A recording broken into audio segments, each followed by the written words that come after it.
matters is let's get away from this inane, incessant idea that money and popularity are the most important aspects of it. Wow. That's a key piece for your folks that are listening right now to actually grasp.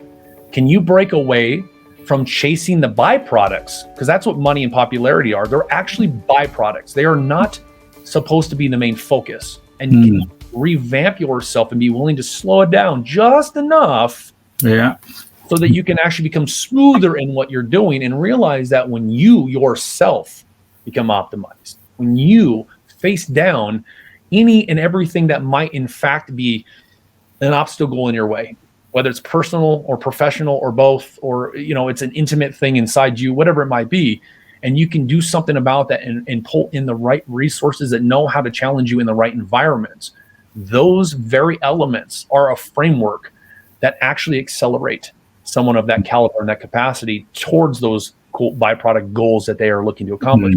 Get lost in this, I need a following, I need popularity. And ego gets built off that, right? Yeah. You make them more like, my shit doesn't stink, I'm good over here. You know what I mean? So I hope that really helps give a little bit more awareness to really what it actually takes to start moving in a different direction towards optimization. Realizing that if you're stuck in your head, you're never going to actually access more of your ability to solve and redirect yourself. You're going to get stuck in limitation because there's so much more dynamic flowing around the step, the system, the thinking. Thinking itself is a servant. Your intuitive mind is the gift. We just reward the servant and we completely disregard the gift. The servant is limited. It's designed there to help keep us on track for direction. It's not designed to actually lead us. But our leaders, they get lost in that. Yeah. They know everything. It's like, well, okay, if you do, let's see what you got. Yeah. That's very profound, Wylie. Thank you for sharing that. Because in most cases, I mean, people, it's like this shiny penny, syndrome. Might be, we are looking at other people who have broken into success of something. I could be looking at Wylie. Oh, wow, look at what Wylie has done. I should be doing the same, because, that's in a way, my definition of what success is, because, it's working well for Wylie. But when you actually get into that, you get lost in, like you say, the actual you, because you're not really looking into what is it that is you, because every person is unique, is different, and the superpowers will be different in terms of what people can achieve. But then what sometimes people will find that if they start chasing that because they are following someone, they find maybe, it's difficult to actually be there. Then they develop these limiting beliefs, like you mentioned, that, maybe, it's not for me, I can't do that. And that's where, that impact of personal and professional fears, which is one of the key areas you probably talk about as well, how we can actually step outside of that, the fears that maybe I'm not good enough, or I can't achieve that, it's only assigned to a certain kind of people and I'm not one of them. How can people start to eliminate that impact of personal professional fears that in a way hold them back? Great question. And I definitely want to lay out a few points that came up for me when you were sharing all that. First and foremost, what I discovered, and I'm just going to say this quickly, what I discovered in the middle of war was that there are only two actual types of stress that we live with. And I want to make this abundantly clear. It's so important that we evolve our ability to understand what stress is and how it in fact limits us and impacts our performance. Whether we're starting out as a business entrepreneur or we're a leader of sorts, public figure, athletes, et cetera, because I've worked with all different types of high achievers. Labels really don't matter. Are you the type of person that wants it? Let's get after it. So I will say this. What I discovered is there are two types of stress, Alex. And I want to land this really quickly for people and just pay attention if you're listening, because I call them acute and chronic stress. Simplified terms that we hear in the medical community, but I utilize them for a purpose. Acute stress are the things that we call that keep happening to us. They're the reoccurring life experiences that show up around us that seem similar. I'm sure it's like you've heard people go, why do I keep attracting the same type of partner? What is going on? And they never really understand and realize that, let me look at the dynamics that I grew up with that I have not resolved. that's making me attract in. And why I know that to be true is because the chronic stresses that I discovered are those life experiences I talked about, that I felt that I had in my life, from the addictions and pain and suffering, right? From immigrant grandparents coming over from Scotland, and the stoic nature of that. And nobody really addressed it. It was just to suppress it, overlook it, especially men. We're told to suck it up and deal with it. Yeah.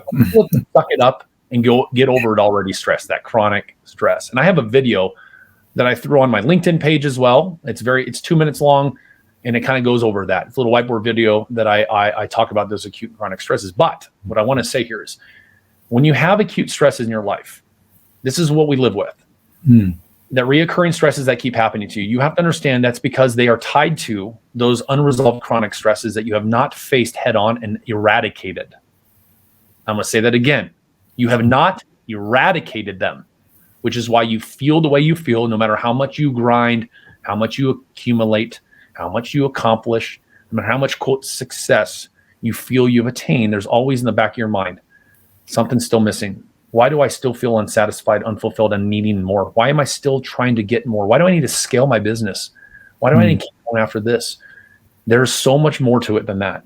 We are lost in this world of stress. I see articles from Harvard Business Review that I read, and Forbes and Fortune and Inc. and all of these publications that I follow.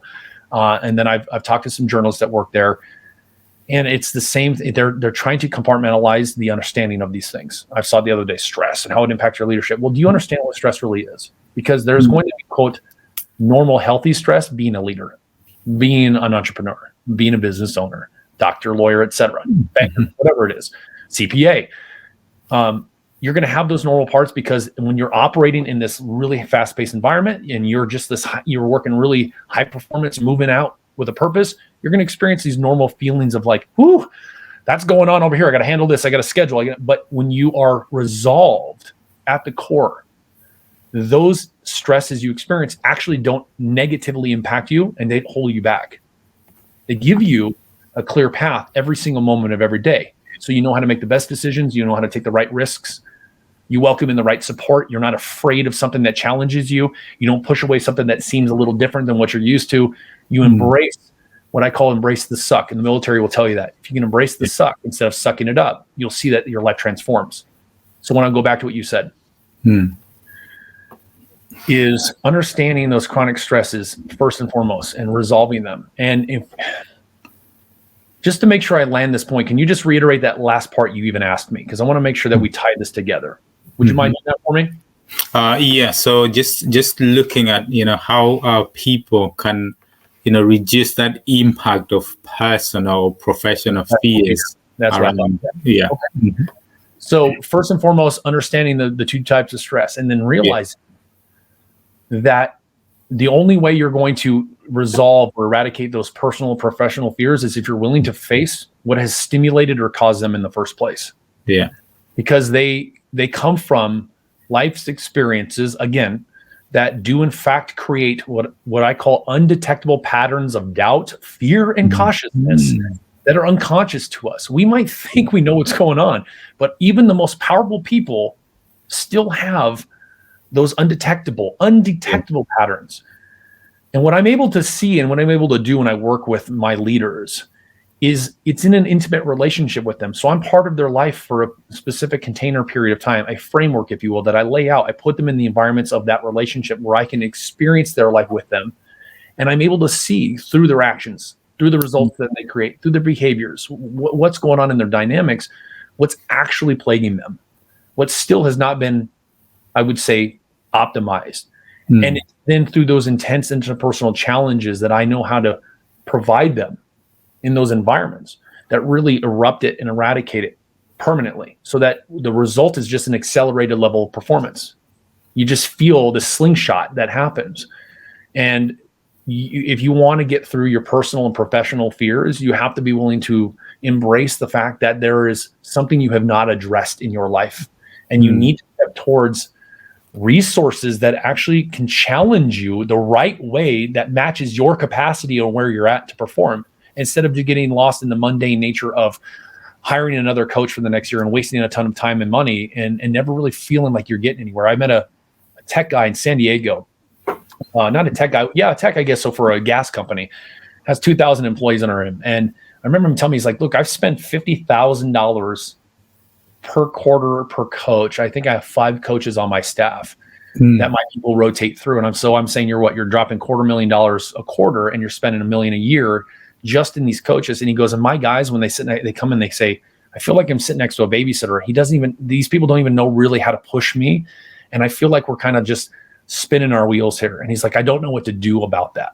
And that's the problem that I think most corporations face, most companies, is they bring in notoriety and think that the notoriety or the name is what's going to really move their people into even more higher performance. And it might create some change for them. But at the end of the day, you shouldn't have to keep reoccurring that situation, hiring more coaches every year in and year out and spending millions of dollars on your books, when you can just basically look at the fact that where's my leader at? Where's my manager at? Are they living optimally? Are they unfucked? Or are they showing up the right way so that their people can be motivated to really rise and take their performance up to another level, and then bring in the resources that can push those people even further? But we get lost, again, going back to that, in thinking we can overlook our fears and we can circumvent them and we can hack our way or strategize our way to another level. And that's why we never actually get to where we want to go. Yeah. I hope that helps answer the question, brother. Absolutely. Thanks, Wylie. Definitely. Now, I want to come back to sort of how leaders or business people can actually sustain peak performance. But before we get there, I just wanted to cover because sometimes people will get into a situation of overwhelm, because just like you covered before, there's just a lot of stuff going on out there in the world, a lot of information, a lot of competition and things, and there's all these pressures which, like you said, will create this stress or burnout for people. And sometimes people can find themselves in a situation whereby it's actually paralyzing them, or they just come to a freeze and they can't see the wood in the forest or beyond certain things. So how can people sort of get rid of this overwhelm or paralysis, or not being able, that lack of clarity of direction, because they've just come into just lots of things happening in the world? It's again, I'm going to go back to your last question, because I think this will tie into this. What ends up happening is it's what I call the learn and copy method. So I know you remember that. We all remember this. Yeah. As children, when we're growing up as children, from 0 to 6, we have to mimic our environments and mimic our parents and the people around us to learn behaviors, to learn movement, and how to actually approach life, until eventually we get to an age where we start to evolve and then develop our own personalities. Now, when you don't have an optimized environment at the moment you're growing up, right, it just distorts your ability to learn and copy and develop your own personality from a balanced place. And we have an incessant generational problem with that. That's why our society is broken the way it is right now. And it's broken, period. And our leaders aren't doing anything right to actually fix it. And they're trying to just add more in and think that that's going to fix the problem. So I'm going to say this. It's the learn and copy method. Like you said earlier, Alex, is I'm going to copy that guy's success. I'm going to mimic what they're doing. I'm going to follow this specific influencer, big named person in personal development and info marketing, etc.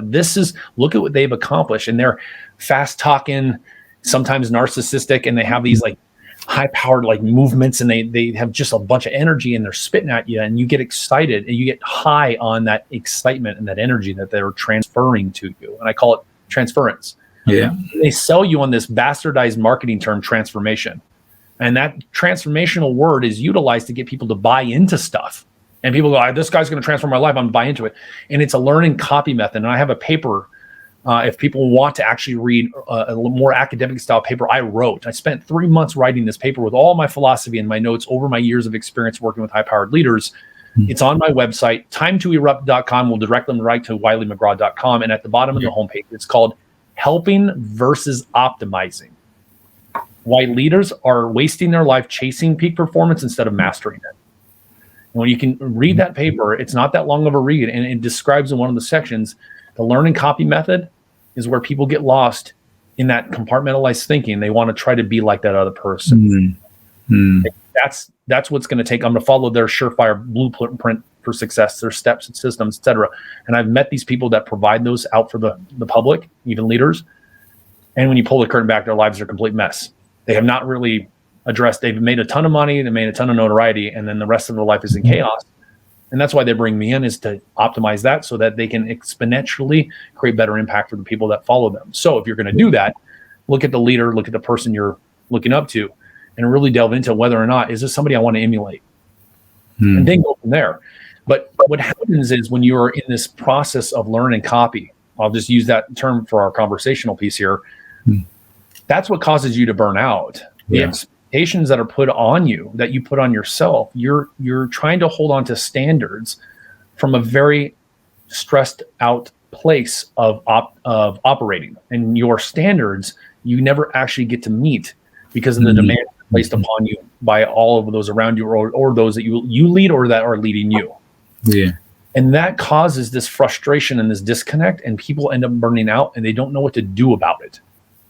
So they seek out ways to find relief, right? We have a whole industry that's built on providing people relief: alcohol, cigarettes, sex, even yoga. I've seen people addicted to yoga, to meditation, right? Those are really good tools, but people get addicted because it's fulfilling a void that gives them relief, because they don't know how to manage the internal volatility they feel inside, and the expectation placed upon them. And what happens is we develop this personality trait that causes rigidity, and that rigidity creates burnout.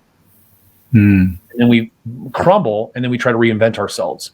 And what I'm saying right now is, and listen, is you need to look at your life and optimize who you are first.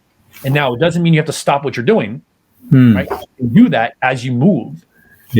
I'll use a term, Alex, to land this point. In the military, slow is smooth, smooth is fast.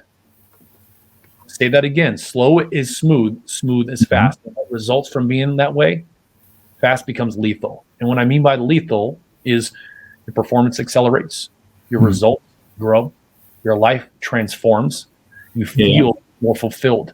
When you can slow down and understand, and stop rushing to get somewhere, and realize that if you're rushing to get somewhere, if you're rushing because you think you have to make decisions, you have to move the company, you have to make more money, you're going to burn out, you're going to crash, you're going to seek out those resources that bring you relief, and never going to live as the most optimized you, and you're always going to feel a sense of struggle inside. So I would say, if you're experiencing burnout, if you're experiencing that level of like stress that comes from that burnout, then pay attention to what's actually going on in your life.